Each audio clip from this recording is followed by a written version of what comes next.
Okay, so for those not aware, I live in the city of Thunder Bay, Ontario, Canada, a city known for its anti Indigenous racism. And even though the powers that be love to argue the point, as an Indigenous woman living in the city of Thunder Bay, I can tell you the title is most definitely deserved. And before anyone calls me out for the fact that I am very fair, one, I know that. Two, it actually gives me an incredible perspective of what's going on in this city because I can literally see how I am treated as opposed to the more darker skinned Indigenous person right next to me. And I see that on a regular basis. So today, because there's so many new people on this channel watching these videos now, what I wanted to share was the response to a question I get asked all the time. The people of Thunder Bay, the people with their heart in the right place that want to be part of the solution and not the problem, ask me on a regular basis, well, what can I do as an individual to help? Or more importantly, this was a question I was asked, and I forgot to put on Do Not Disturb. That's me bad. Let me fix that. We are good. So, the question this is quite a few years ago now. I was invited by a local nonprofit agency that will remain nameless. I was given, I believe, 10 minutes to answer this question. What can we do as individuals to move forward so that all Indigenous people will have a positive experience as residents or visitors in Thunder Bay? 10 minutes. Don't do that. For one, don't do that. But we are going to talk about what I did and what I suggested as an answer. So let's talk about it.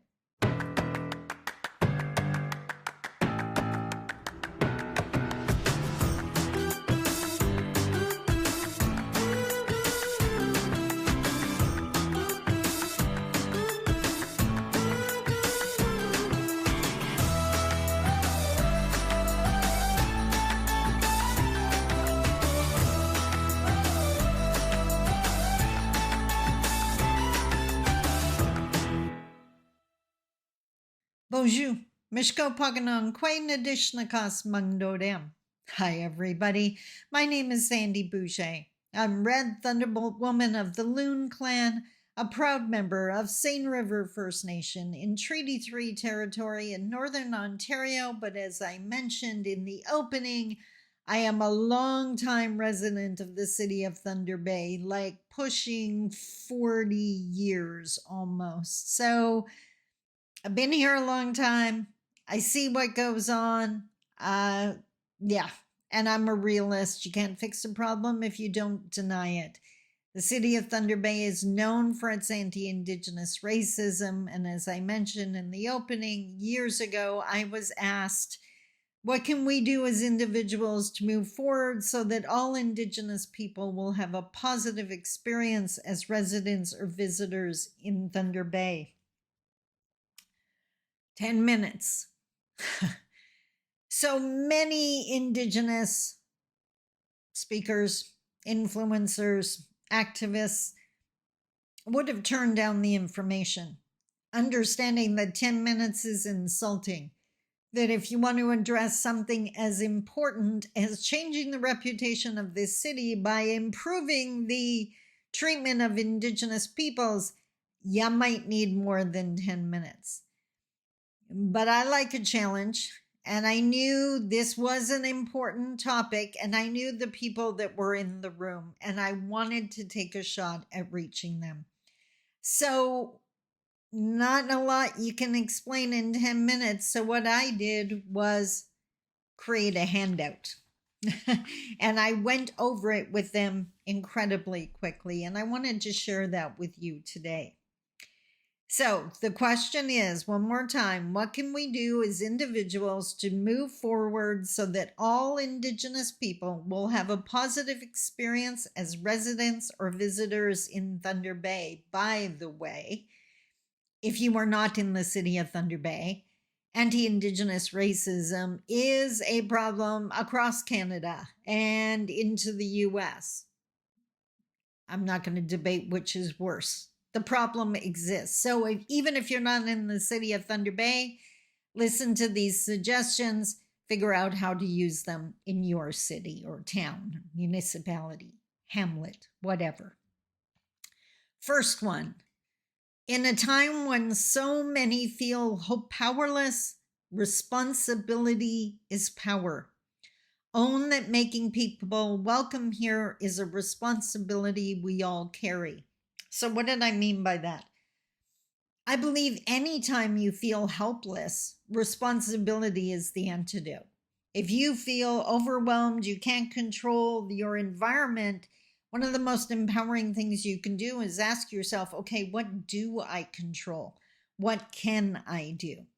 So in the city of Thunder Bay or in your city, town, municipality, if you want it to be a better place for Indigenous people, that's your responsibility, yours and everyone else's. So own that it's a responsibility we all carry, including you. That's step one. Number two, own your privilege. Know your experience is not the experience. I always get hair in my lip gloss, even though this is such an important topic. Okay, own your privilege. Know your experience is not the experience. Take the quiz. So what does that mean? People in Canada, I'm going to focus on Canada. People in Canada suffer every single day. And I know the women watching this can relate. We're seeing this in the States play out and in Canada. All those situations where some quote unquote man thinks they know what's best for all the people in the country, including the women. You don't have the perspective, so how can you speak for us? In the same way that non-Indigenous people do not know what it's like to be Indigenous or what we need. You don't have, your experience is not the experience. I have long said that there are two Thunder Bays. The Thunder Bay you live in, if you're a non-Indigenous white person, you talk about the beautiful landscape and the great things you can do here. But if you're an Indigenous person, it's a totally different experience. So know your experience is not the experience. And of course, when I say take the quiz, I'm talking about Peggy McIntosh's Unpack the Invisible Knapsack quiz. I can put a link in the notes below this video if you want to take that quiz. I always suggest people take it once to determine your own level of privilege, and then do it a second time, answering no to all the statements. That'll give you an idea of what it's like to be Indigenous. Okay, number three, know that choosing to do nothing or to stay silent is a great example of your privilege. Others can take their skin off.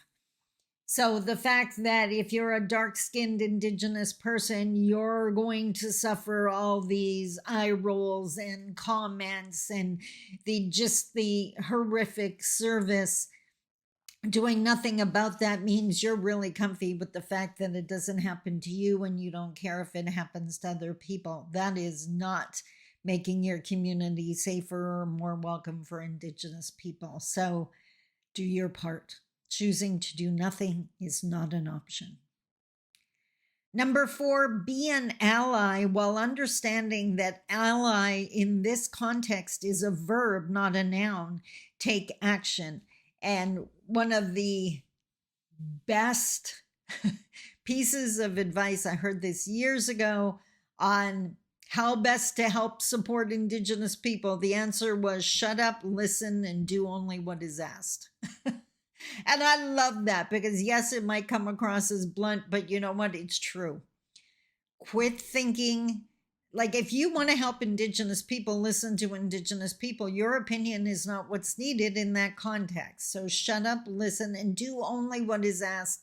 Don't do extra because you think it would be better. Again, your opinion is not what matters. So an ally is someone actively doing something. You can't say you're an ally. It's not a job description. It's something you're recognized as by the group or people you're in allyship with. So don't go walking around patting yourself on the back saying you're an ally. Only when you're doing something. Number 5, educate yourself on what internalized oppression is and what it looks like. Recognize the 3 ways humans react to long-term oppression when you see it. So this is the bedrock, the foundation of my work. There are 3 natural human reactions to oppression, and you see them play out every single day in every oppressed group. The first one is violence. When you're being held down and it feels like society's looking down on you, you lash out, and it's really hard to hit the federal government, punch them in the nose. So you lash out against the people closest to you, your family, your friends, your children, your partner, your community members, or the people in the municipality nearby. The second one is acquiescence, the complete and total giving up.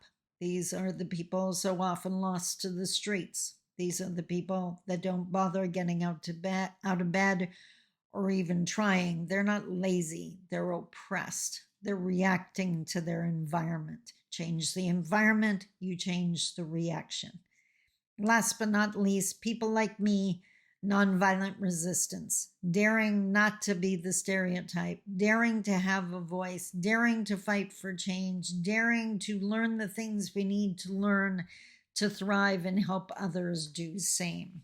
So educate yourself on what internalized oppression looks like. And if you check out my videos, you're really going to get a good idea of that.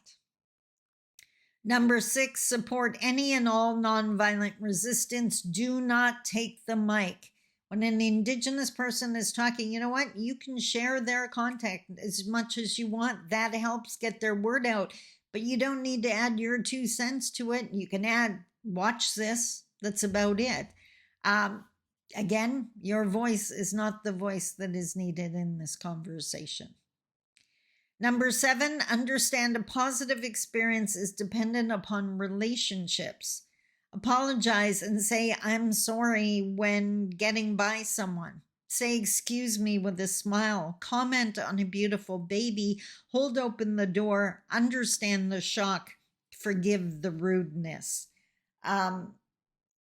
I tell this to people all the time. You see a young parent with a beautiful little baby, comment on the beautiful baby, but if you're non-Indigenous, do not expect a thank you because they're a complete and total shock, but you're helping them destroy stereotypes. Because, by the way, we have stereotypes about non-Indigenous people, and they get to go home and think, wow, some white person thought my baby was beautiful.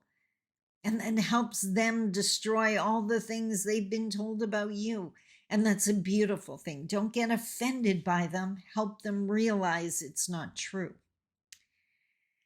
Number 8, hold and make space for someone. No Indigenous peoples at your meeting? Bring someone along. Suggest diverse memberships. Pass the mic. Make room for Anishinaabe which is Indigenous languages, in this case, Anishinaabe or Ojibwe. So get really good at looking around the room. And if it's a community meeting and you don't see any Indigenous people there and you have Indigenous people in your community, you got to fix that. If you are planning some kind of project or event to welcome, and be open to all the people in your city. I was going to say the city of Thunder Bay in this case, but your city, and there's no Indigenous people on that planning committee, fix that.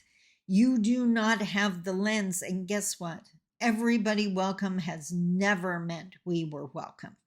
So that's not good enough. We got to move past that. Number 9, call out and disrupt racism. Give up your seat. Let me help you. Get in between racism and the victim, or just tell the offensive one to shut up. Often, all it takes is getting in between the victim and the person saying the racist thing. So, you're standing in a grocery lineup and someone in the lineup says something, disrespectful towards, derogatory towards Indigenous people, and there's another obviously Indigenous person in the lineup. Ignore the person that's saying the rude things and talk to the Indigenous person. Hi, how are you doing? Don't worry about him. Just talk to me.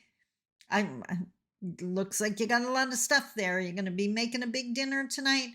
Have a conversation, and it shuts down the person that has an issue with being there. And more importantly, it shows the victim they're not alone, and that not everyone thinks like the person causing the disruption.